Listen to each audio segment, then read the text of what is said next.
On the east side of Memphis Avenue in Holly Springs, Mississippi is Rust College. It is an extremely old, built in the 1800s. But on the west side is the Mississippi Industrial College. And the concept of this place was really brought to fruition in 1905. And the school actually opened in 1906. Fast forward to 1980, the school was put, or the property rather, put on the National Historic Registry to protect it.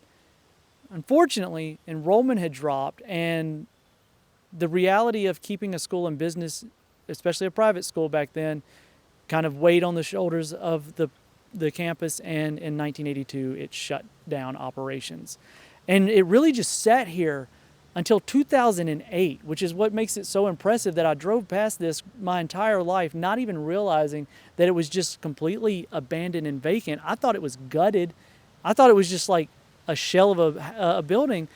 But in 2008, Rust College acquired it, and they attempted to find funding and investors, and that just never really came to fruition. And here it is today, just falling in disrepair. So behind me is Catherine Hall, or rather the remnants of Catherine Hall. See, in 2012, it was hit by a tornado. In fact, the whole campus was hit by a tornado, but Catherine Hall took the brunt of the damage, and as you can see, it didn't survive. And Catherine Hall was the women's dorm, with the bottom floor being some classrooms. And quite frankly, this is one of the reasons that I started making these short films, was because this is gone forever. And what we can do now is take a look at the rest of these buildings and see what remains so that they can be preserved. So the other building on this side of the campus is Washington Hall, and it was named after Booker T. Washington. And this was one of the original buildings, and it was for classrooms and administration. Unfortunately, along with Catherine Hall, this one was impacted by that tornado, and it's ripped off a large portion of the roof, and that's actually where we're going to enter from.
So standing behind me is probably, in my opinion, the most impressive of the facilities here on this campus, and this is Carnegie Auditorium, not to be mistaken with Carnegie Hall.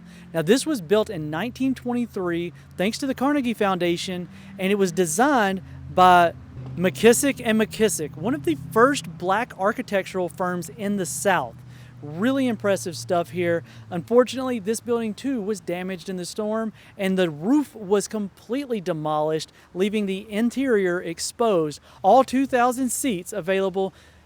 Well, nobody's sitting in them these days, but it still goes down in history at the time as the largest auditorium built for African Americans in the state of Mississippi.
The farthermost finished building on campus is Hammond Hall.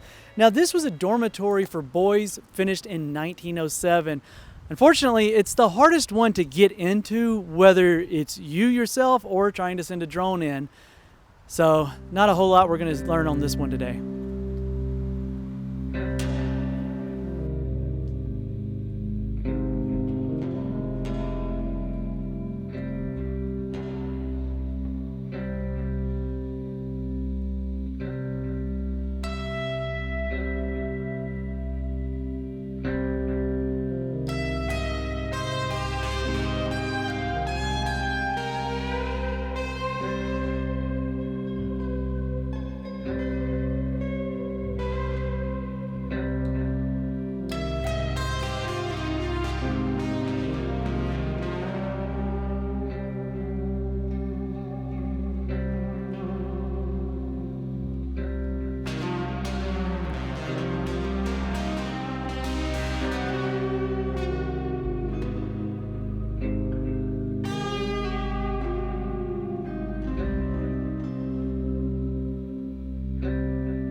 So we're standing in the bowels of what was going to be known as Davis Hall. Davis Hall was supposed to be home to a gymnasium, basketball courts, fitness facilities, and they built it, well, they got this far in 1981. And just like we mentioned earlier, the school closed down in 1982, meaning this building was never finished. So what you see here is just what there is to it. Now, it was connected to the men's dorm, which would have been a really cool access for those that were wanting to come to the fitness facility after dinner or in the morning when they first woke up. But this is pretty much the end of the Mississippi Industrial College. Like, this was where it all ended. This was the last of the new, the last of the big. In fact, when I was here surveying the other day before coming back to film, I spent about an hour with a local resident that grew up in the time that this place was flourishing. And he mentioned watching this building get built. And then he also went on to talk about how it's really sad to see it in the state that it is. And getting to hear his story was really cool. And he did mention, and I'll share his take because I really like what he had to say because he said it with a lot of passion. He said if he won the lottery, he would take the money and he would take this place and completely overhaul it and turn it into a technical trade school for the youth of the area, something between a VOTEC and a college to give them a real shot at the future. He said it's just really sad to see it kind of go this way, and knowing that the college across the street owns it and they haven't done anything with it, he'd love to see it be turned into that. And he said this gym would be a perfect spot for a community center to bring kids something really fun to do. Unfortunately, as things stand, there's not any plans, there's nothing in development. It's just sitting here rotting. So hopefully something can change in the future, but as it is, this is kind of the end of the Mississippi Industrial College.